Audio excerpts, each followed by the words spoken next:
Hola, hola, buenos días, compañeros de la carne. Bienvenidos a su plataforma de nuevo, a Meatspad, versión en español. El día de hoy continuamos con estos diálogos con los referentes líderes en la industria cárnica. Ya con anterioridad tuvimos el episodio hablando con la parte un poco académica de lo que es la ciencia de la carne. Hablamos un poco de promotores de crecimiento, un poco de la importancia de la ganadería y los productos cárnicos en la sociedad. Y bueno, el día de hoy yo creo que es temas muy relevantes de ver un poco acerca de los requerimientos, acerca de los permisos que aquellas empresas que están interesadas en la exportación de productos cárnicos, ya sea bovino o cerdo. Bueno, el día de hoy tenemos a un gran amigo, al médico veterinario, a mi tocayo Francisco Jaime Sandoval. Él es asesor actualmente para aquellas empresas que están involucradas en la industria de la carne. Ha estado en muchísimas partes del mundo asesorando a otras empresas, y el día de hoy la verdad pues ya teníamos varios meses tratando de ponernos de acuerdo, ¿no? Entrevistarte. ¿Cómo estás el día de hoy? Muy bien, amigo. Muy bien, aquí estamos. Gracias por la invitación y finalmente lo pudimos ya hacer, la plática que teníamos pendiente. Sí, sí, sí, fíjate bueno, hace 3, 4 años, cuando todavía, bueno, formabas parte de Senacica. Y bueno, con toda tu experiencia, que llevas muchísimos años en esta parte, ¿no? De la industria de la carne, apoyando a esos procesadores de carne para todo lo que se requiere en la exportación, ya sea para Estados Unidos o en el mercado asiático. Y bueno, si quieres, a lo mejor platícanos un poco acerca de ti, para empezar, un poco de tu experiencia. Y bueno, creo que por ahí podemos empezar a hablar de temas cárnicos. Muy bien, mira. Bueno, pues soy médico veterinario egresado de la UNAM, de la Universidad Nacional Autónoma de México, del campus de Ciudad Universitaria, que es el campus principal. Estudié de la generación 97 a 2001, o sea, hace unos añitos. Después entré a Senacica, terminando la carrera, en el 2004 entré a Senacica en el área de inocuidad. Siempre me llamó la atención, hice mi servicio social en Senacica y afortunadamente después del servicio social me hablaron que habían plazas y entré a trabajar y hice mi carrera en Senacica. 15 años estuve en Senacica. Primero como médico veterinario, después como subdirector, después ya como director del sistema TIF los últimos 7 años, de 2014 a 2019. Como director de 2012 a 2019, como director 7 años ahí estuve. Un aprendizaje ahí de todo lo que es la inocuidad y sobre todo en el tema de carne, ¿verdad? No, definitivamente, yo creo que esos últimos años ya con una posición tan importante digo, para aquellos que nos escuchan en Latinoamérica, TIF es tipo de inspección federal, que sería siendo algo muy parecido en Estados Unidos como el FSIS, que es esa entidad federal que inspecciona o que determina pues, la inocuidad de los productos cárnicos. ¿Cómo fue esos últimos años? Platicamos, digo, en redes sociales veía que estabas en muchísimos países, en Europa, en Asia. ¿Cómo esa fue esa experiencia? ¿Cómo a lo mejor podemos empezar esta conversación viendo un poquito a lo mejor de manera más internacional, de cómo estamos Latinoamérica en comparación a otros países, a lo mejor que van un poco más avanzados que nosotros en ciertas áreas? A lo mejor por ahí podemos comenzar esta conversación para irnos más a detalle en los requerimientos o esos requisitos para la exportación. La posición privilegiada de México, la cercanía con Estados Unidos siempre ha sido esa relación natural que nos ha permitido entrar a este mercado, ¿no? El mercado de Estados Unidos. Ese acercamiento comercial también hoy en día pues va más allá, ¿no? Es una relación donde las empresas del lado de Estados Unidos han hecho instalaciones del lado mexicano y igual empresarios del lado mexicano se han ido a instalar en los Estados Unidos, han comprado empresas en Estados Unidos. Entonces, cada día tenemos una relación más constante, continua de pasar producto de un lado para el otro de la frontera. Y esa relación pues empezó desde los años 50, ¿no? Antes, en los 40, viene en México la fiebre aftosa y la fiebre aftosa pues nos para un poco la exportación y ahí es cuando surge el sistema TIF, ¿no? En el 49 se crea el Reglamento de Inspección Sanitaria de la Carne en México, que es una copia, un símil de lo que en Estados Unidos es la Meat Inspection Act y después el Reglamento de Industrialización Sanitaria de la Carne en el año 50, y de ahí surge ya un sistema similar al de Estados Unidos, al de Inspección Sanitaria de Estados Unidos. Por eso el sistema en México se llama tipo Inspección Federal, ¿no? Porque en Estados Unidos era el sistema de Inspección Federal y el de México es un sistema tipo Inspección Federal. Ya más 70 años de que México está en esa relación comercial con Estados Unidos, ¿no? El escenario con otros países, ¿no? También Japón, hay un intercambio comercial muy grande con Japón. Y esto también en parte ha crecido desde cuando empezó en Estados Unidos el tema de las vacas locas. Japón cierra fronteras con Estados Unidos y busca nuevos proveedores de carne, ¿no? Y el sistema TIF, al ser muy parecido a lo que en Estados Unidos se hacía, pues Japón toma el sistema TIF como bueno y empezamos a autorizar plantas a Japón y después de Estados Unidos, pues Japón es el siguiente destino de importancia de la carne de México. Hoy en día también Canadá, tenemos una relación, una historia muy cortita de los últimos ya 7 años, donde se empieza a abrir un comercio más fluido, un reconocimiento de sistemas, del sistema TIF como equivalente al sistema de inspección de carne de Canadá. Y eso pues abre la puerta a un comercio que ha crecido mucho con Canadá también. Excelente. Ahora a lo mejor, ¿qué nos pudieras platicar acerca de, bueno, estabas con estas relaciones muy estrechas con los dueños, procesadores de carne en México? Y yo creo que para aquellos que nos escuchan también en Centroamérica, en América del Sur, que a lo mejor pueden estar teniendo a lo mejor esta relación o estos retos que ellos pueden encontrar cuando es la hora de la auditoría.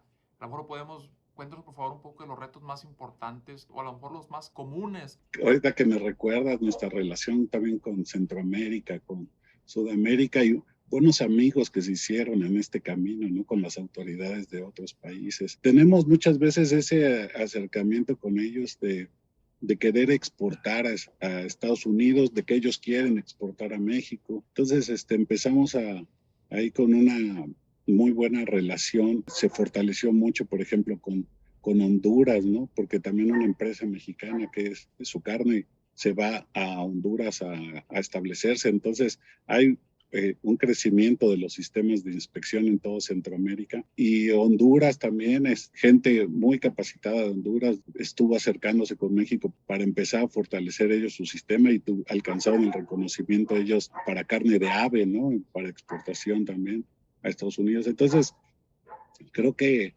es un tema que nos interesa no solamente en México, cómo exportar a Estados Unidos, es para toda Centroamérica y Sudamérica, ¿no? Esta relación. Y es muy importante que haya esa unión, autoridad, empresarios, para tener un sistema que sea sólido y que permita dar esos pasos de reconocimiento con los Estados Unidos, ¿no? Fíjate que hablando que, bueno, retocando el tema con Centroamérica, yo creo que fue en el 2018, más o menos, tuve la oportunidad de dar un curso cuando estaba todavía como estudiante en la Universidad Estatal de Kansas, con los ministros de Agricultura, los ministros de Inocuidad pues, de El Salvador, Honduras, Guatemala.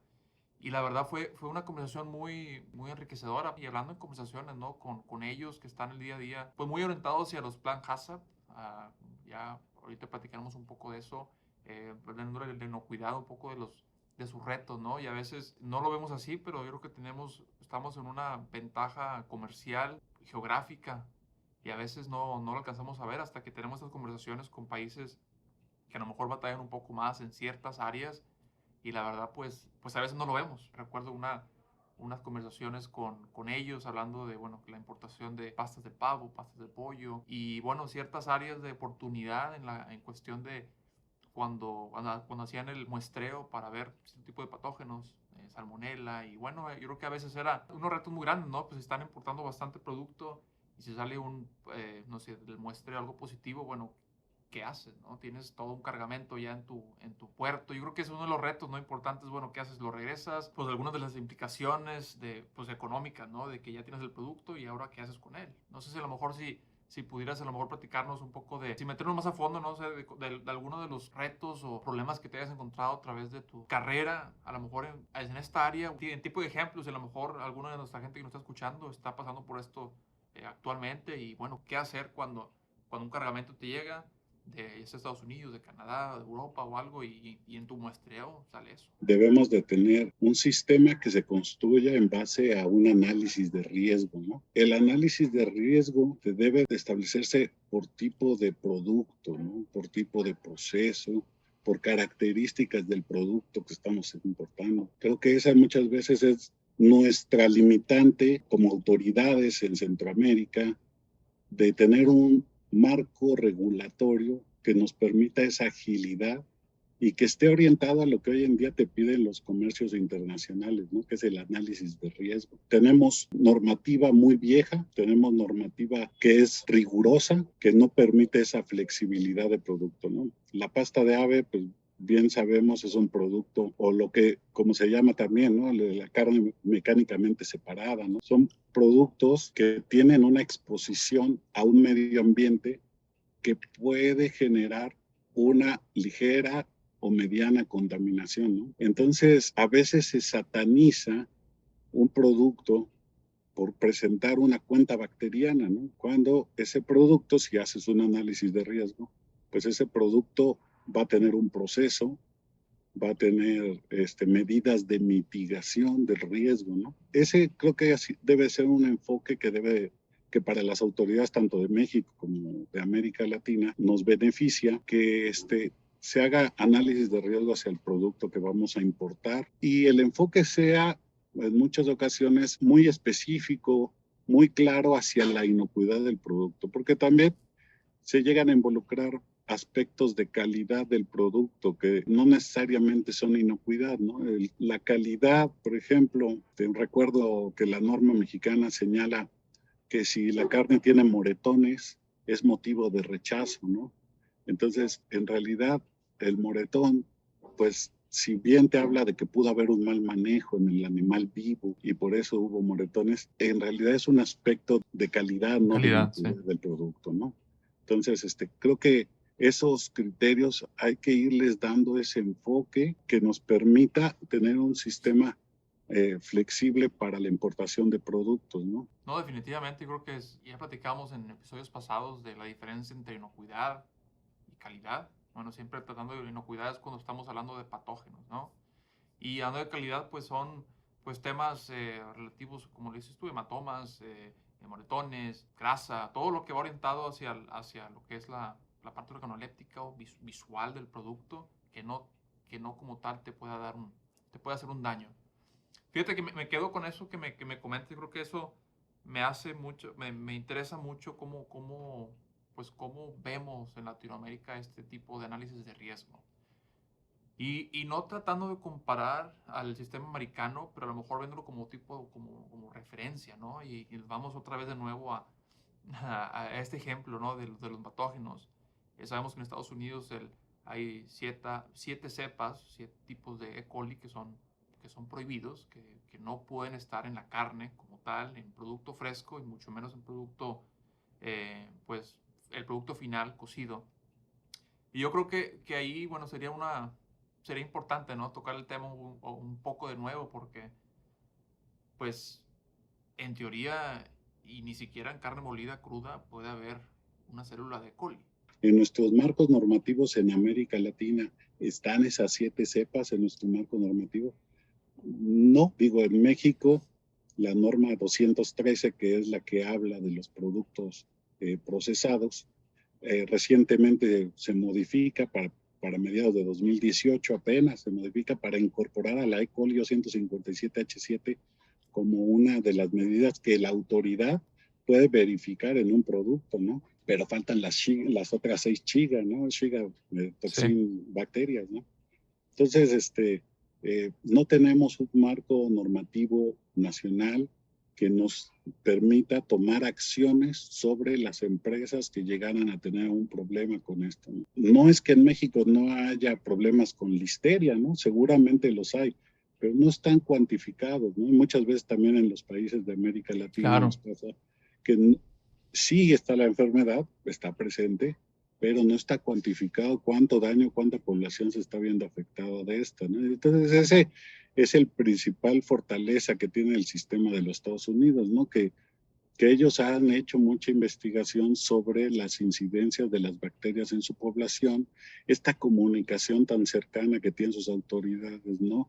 Mesas de trabajo del CDC con la FDA, con FSIS, que son las tres autoridades que aquí intervienen, ¿no?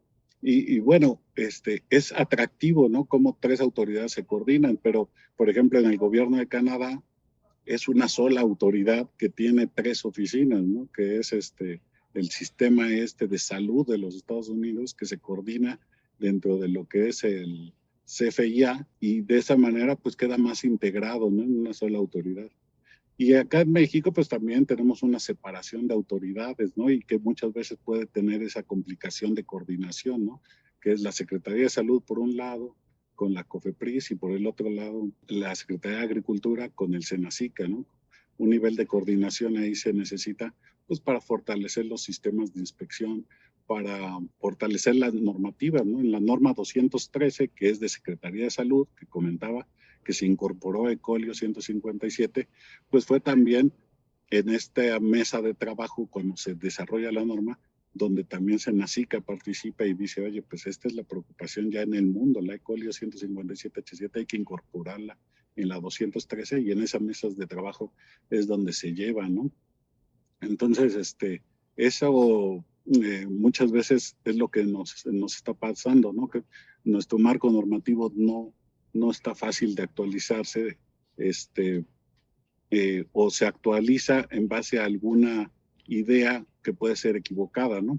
Hablábamos del análisis de riesgo, ¿no? Por ejemplo, las normativas mexicanas para TIF te pide que las salas de proceso tengan curva sanitaria, ¿no? Que es la unión pared-piso, pared-pared y pared-techo que sea curveada para evitar la acumulación ahí de detritus celulares o de contaminaciones, ¿no? Pero también te pide un programa POES, ¿no? Un programa de sanitización de las instalaciones. Entonces, a lo mejor la curva sanitaria no es necesariamente obligatoria si tienes un buen proceso POES, pero la norma mexicana lo pide y lo exige, ¿no? Entonces, las autoridades exigen que esté la curva sanitaria y esté un POES, ¿no? Entonces, creo que con unos buenos POES podrías tener instalaciones donde no sea necesaria una curva sanitaria, ¿no? Pero, bueno, pues no hay esa flexibilidad en nuestra normatividad. Qué barbaridad. Yo creo que ese es un tema, son temas muy, muy importantes, muy importantes. Yo creo que eh, pues podemos a lo mejor orientarnos un poco ahora en esos requerimientos o requisitos para aquellos que están intentando exportar producto o que están ya exportando producto. Háblanos un poco, por favor, acerca de esto. Podemos orientarnos a las auditorías USDA, a los que están exportando a Estados Unidos, a lo mejor ver al mercado asiático. Sabemos que mucha gente, varios productores en México, pues específicamente en cerdo, ¿no? China, Japón. No sé, a lo mejor podemos empezar otra vez de manera más general acerca, bueno, de la importancia de algunos, o el papel que juega el gobierno en apoyar a ese productor, a ese procesador de carne para facilitar o gestionar estos permisos de exportación. Diste en el clavo y ese es uno de los primeros puntos que debe de existir, ¿no? Estados Unidos, el FSIS, no permite que una empresa que tenga muy buenos estándares exporte por ser una empresa que tiene un esquema muy bien hecho, ¿no? El que tiene que dar las garantías de que esa empresa cumple es el gobierno del país, ¿no? Entonces, por eso digo, cuando hay un grupo de empresas o de empresarios que están empujando, que quieren exportar a un destino, no tiene que ir ese grupo de empresarios a tocar la puerta del gobierno de ese país, ¿verdad? Tiene que ir a tocarle la puerta a la autoridad de su país y decir, la autoridad quiere exportar a aquel país, ¿no? Y la autoridad es la que va a ir a tocar la, la, la puerta del otro país y decir, oye, mis empresarios son los que quieren exportar. Por eso te decía que es muy importante esa cercanía que debe existir, coordinación entre empresas y autoridad, del país para poder ir a abrir un mercado en otro país, ¿no? Entonces, tenemos Estados Unidos, una oficina, FCIS tiene una oficina que se llama Equivalencia, ¿no? Y Equivalencia tiene establecido un programa para que cualquier país que quiera obtener la equivalencia someta su solicitud a evaluación. Entonces, ¿qué producto queremos exportar? Carne de cerdo, es cruda, es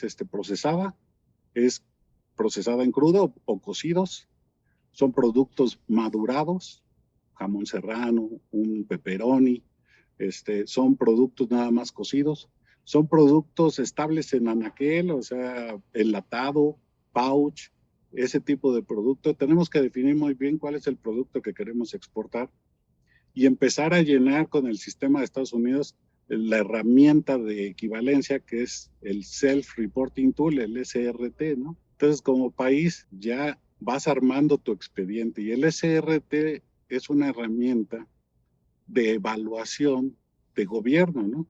Y te va pidiendo cómo tú como autoridad del país que quiere exportar este producto a los Estados Unidos, cómo haces tus tareas de inspección, seguimiento, coordinación, vigilancia de ese proceso para garantizar que es inocuo, ¿no?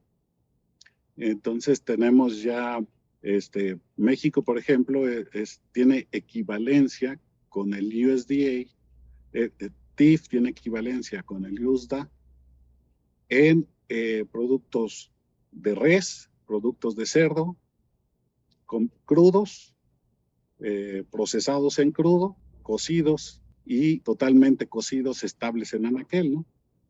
Falta, por ejemplo, una equivalencia con productos madurados, ¿no? ¿Por qué? Porque a lo mejor no ha habido un grupo fuerte de empresas que quieran exportar productos madurados a los Estados Unidos, ¿no? Pepperoni, jamón serrano, por ejemplo, jamones tipo serrano, madurados, salados, curados, ¿no?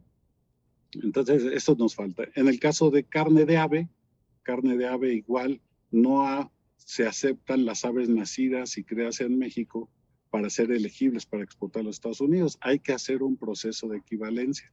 El primer paso es que los controles de enfermedades, controles sanitarios, sean muy fuertes y ya después haces el proceso de equivalencia de la carne, ¿no?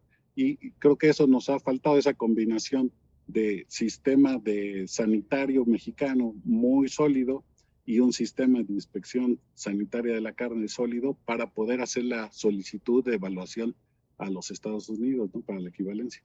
Pero he visto ese caso con países de América Latina. Hablaba hace rato del caso de Honduras, que podían exportar ellos carne de ave nacida y criada en Honduras, se podía exportar a Estados Unidos, y tenían una empresa o dos empresas interesadas en hacer ese proceso de exportación, ¿no? Entonces, así hay que ir construyendo esto, equivalencia, la tiene que construir el gobierno y tiene que someter su papelería, su auditoría, su SRT, su Self-Reporting Tool, a la evaluación de los Estados Unidos y el proceso pues puede ser largo, ¿no? Porque si te tardas tú en subir la información porque no todos los requisitos los cumples, pues hay que ir haciendo la programación para ir haciendo la equivalencia con el país, ¿no? ¿Nos puedes mencionar algunos de los requisitos que dices que a lo mejor más importantes? No sé, a lo mejor podemos hablar 5 importantes, 3 importantes, que a lo mejor son los que batallamos más en juntar o que llevan más tiempo. A lo mejor para aquellos que se preparen, ¿no? Que están pensando en, en pedir permisos para exportación, a lo mejor podamos ahí platicar de esto. Yo creo que uno de los más importantes es tener un sistema de vigilancia sanitario, ¿no? Ese es el principal. ¿Cómo garantizas que tu ganado está libre, por ejemplo, algunos países, ¿no? Fiebre aftosa, puede ser. Por ejemplo, Brasil, ¿no? Que hizo el proceso de equivalencia con Estados Unidos para una región nada más del centro de Brasil, que es la que está libre y que tiene los controles para asegurar que ganado libre de fiebre aftosa, ¿no? En otros países, ¿no? Les ha costado mucho trabajo también poder fortalecer esa parte para carne de res que puedan exportar a los Estados Unidos, ¿no? Enfermedad de las vacas locas en algún momento, ¿no? Era cómo demuestras que tu sistema no me vas a mandar un caso que pudiera ser el representativo de enfermedad de las vacas locas, ¿no? Entonces, eso es lo primero, ir fortaleciendo y construyendo un sistema. México se tardó muchos años en poder demostrar que era libre de fiebre porcina clásica, ¿no? Afortunadamente se va detonando el proceso y fue en 2018, me parece, cuando Estados Unidos ya reconoce a todo México como libre de fiebre porcina clásica, ¿no? Y ya entonces se vuelve posible que cualquier estado de México exporte carne de cerdo a los Estados Unidos, cerdos nacidos y criados en México, ¿no? Entonces, esa construcción es uno de los primeros temas. A lo mejor y ni siquiera, digamos, cae en el tema del SRT, aunque sí lo revisa el SRT, cómo la autoridad mantiene vigilancia sanitaria. Es previo, ¿verdad? Es una evaluación previa todavía con el APHIS, ¿no? Que es la autoridad de salud animal y salud de plantas de los Estados Unidos. Es todavía ese proceso con el APHIS. Ya que pasaste ese proceso con el APHIS, que muchos países de América Latina estamos atorados todavía en ese proceso de equivalencia de vigilancia sanitaria, ¿no?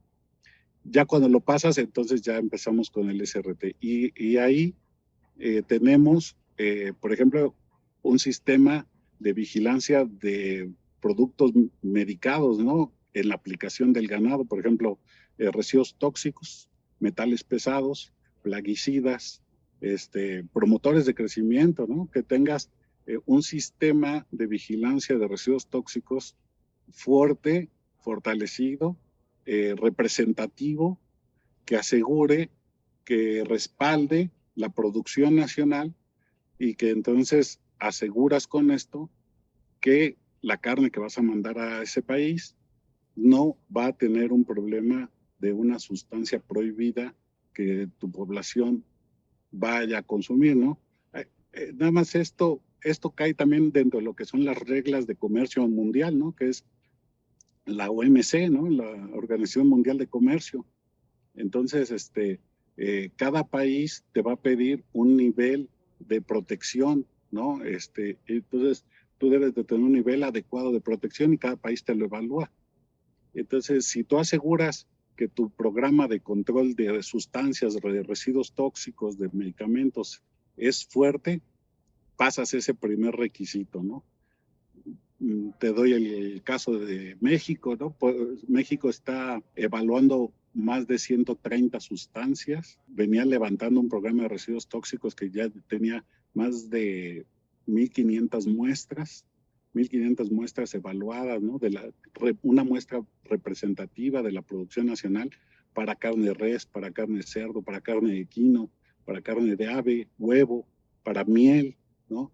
Para camarón, por ejemplo, te van pidiendo estos requisitos las autoridades de los países. Entonces, ese es uno de los principales requisitos que sí te evalúa FSIS, que tengas un programa sólido de control de patógenos, ¿no? ¿Cuáles son los patógenos de preocupación en tu país? Que en primera tienen que ser los que yo tengo de preocupación en mi país, ¿no? Estados Unidos, que no me vayas a mandar uno de la Listeria monocitógenes, las E. coli, las 7 E. coli, Shiga toxin, ¿no? Entonces, ese es el primer paso, ¿no? Que tengamos esa solidez de estos sistemas. Estados Unidos es muy exigente que la inspección veterinaria o la inspección de enfermedades en el proceso de sacrificio la realicen inspectores gubernamentales o inspectores que tengan el respaldo del gobierno, ¿no? FSIS tiene más de 8,000 empleados, tiene 8,700 empleados tiene FSIS, que son estas personas que andan en campo, que están en la inspección sanitaria, que están en la línea de sacrificio viendo los hígados, pulmones, viendo que el ganado, la inspección antemorte y postmortem. Entonces, ese es otro de los requisitos, ¿no? Que tengas un sistema de inspección, uno, bien capacitado, y dos, con el respaldo de los servicios veterinarios, ¿no? Que un veterinario sea el que esté detrás de ese sistema de inspección, ¿no? Por eso es importante que el sistema de inspección, desde que se construye ya en los años 50, como decíamos, se le encarga a la Secretaría de Agricultura, ¿no? ¿Por qué? Porque igual que en el USDA es donde están los veterinarios, ¿no? Y donde puede estar la inspección veterinaria. Y está el sistema de la Secretaría de Salud y es complementario al sistema de inspección sanitaria, ¿no? De Senacica. No, eso está muy interesante. Yo creo que podamos a lo mejor platicar un poco. Estamos casi por finalizar esto. Tengo como 20 preguntas todavía por preguntarte, pero bueno, yo creo que podríamos guardarlas para el siguiente episodio. Yo creo que un tema hot topic de este año, platícanos un poco comentaste comercio internacional, con el tema de la carne proveniente de Argentina. ¿Cómo está este tema ahorita en México? Sabemos que, danos una actualización así muy general de cómo estamos en eso, por qué es importante o nos debe de preocupar esto, no nos debe preocupar o cómo sería esto. Creo que para México también es importante que si tú quieres abrir mercado, ¿no? O si un país quiere abrir mercado contigo, que dé las garantías, ¿no? Las garantías que tú estás pidiendo, ¿no? Y entonces esa evaluación que tienen que hacer la autoridad del país al que vas a exportar es muy importante, ¿no? Vamos a decir un caso, ¿no? Hablamos de fiebre aftosa, ¿no? Y de repente para abrir el mercado de un país se dice, que tienes un sistema de inspección sanitaria fuerte, sólido, que no va a permitir que un animal sospechoso de esa enfermedad llegue a mi país, ¿no?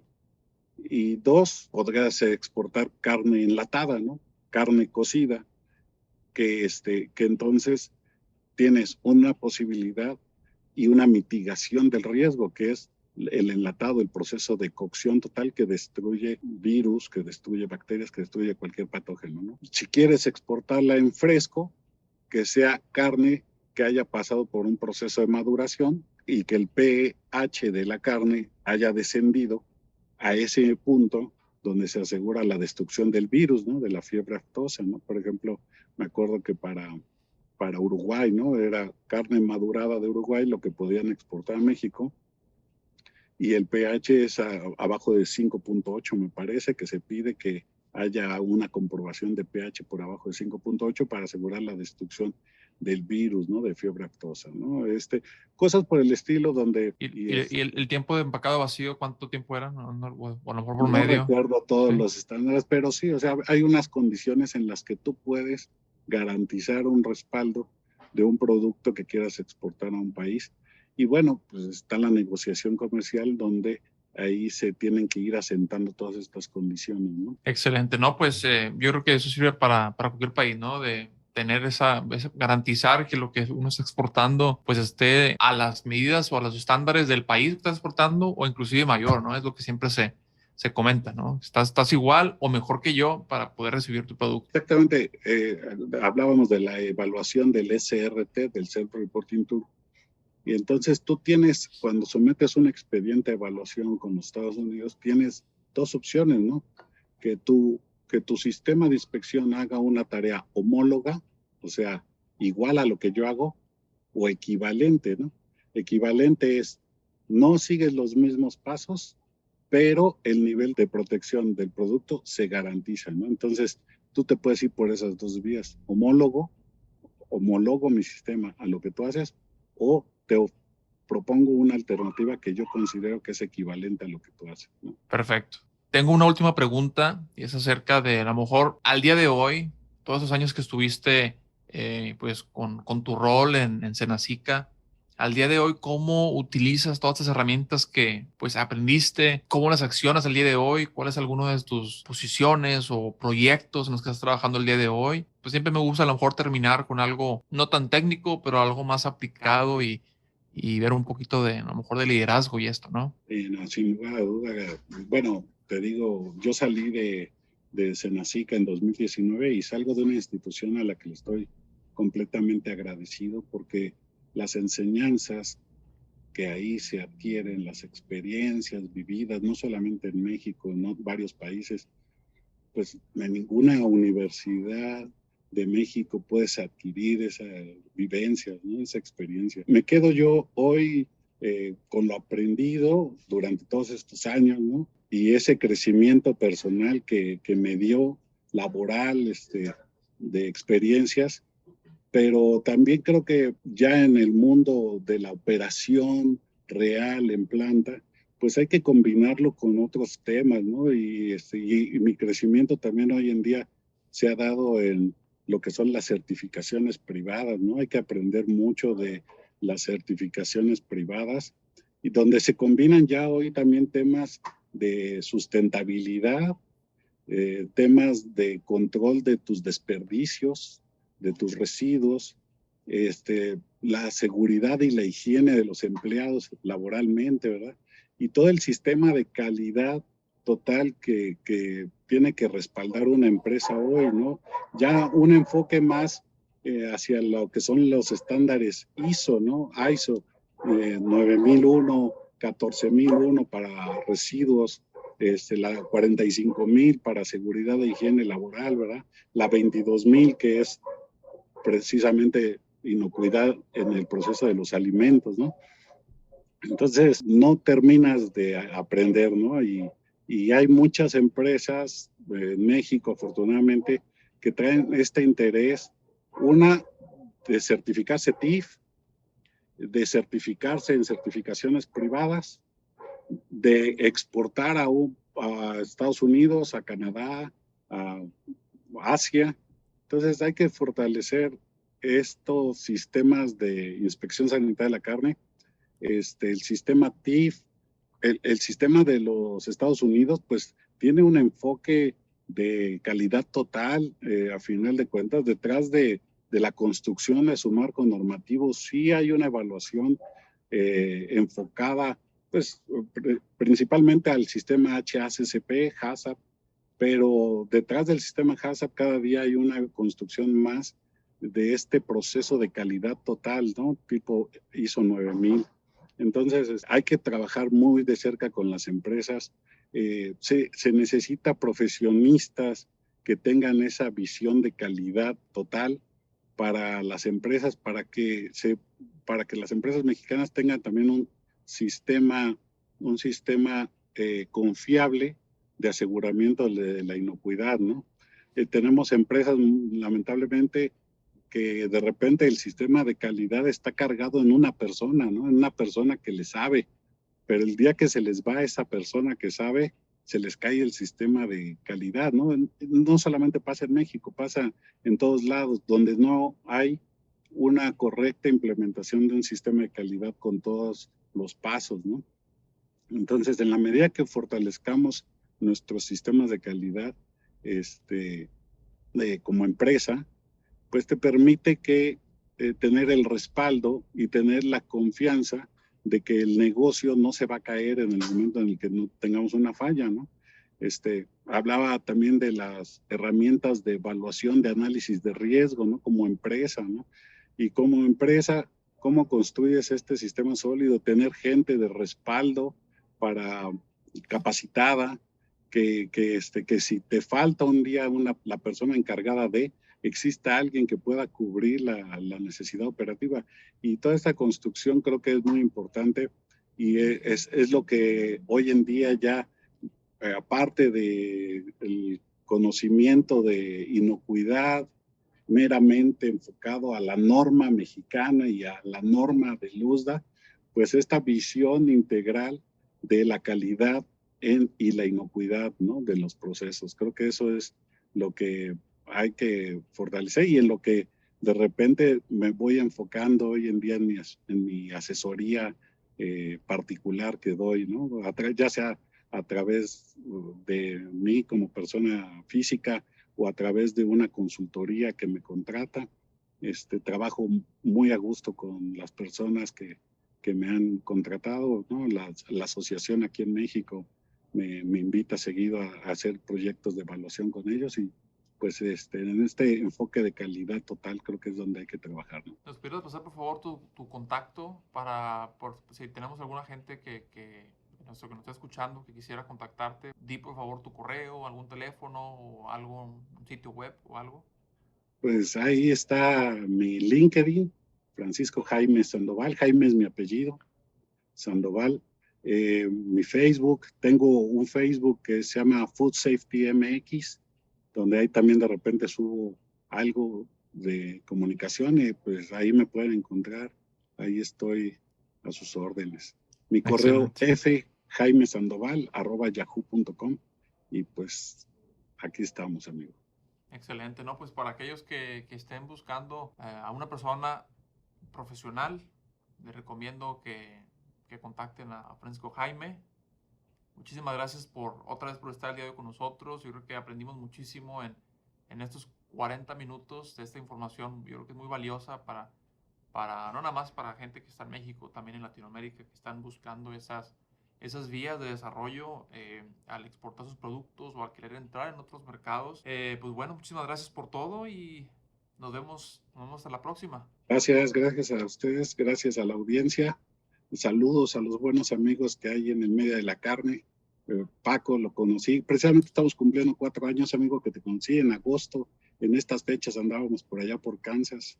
Sí. Yo creo que todavía, yo creo que se va el tiempo súper rápido, ¿no? Estábamos, justamente hace 2 semanas estuvimos ahí de regreso en el campus, en Kansas State.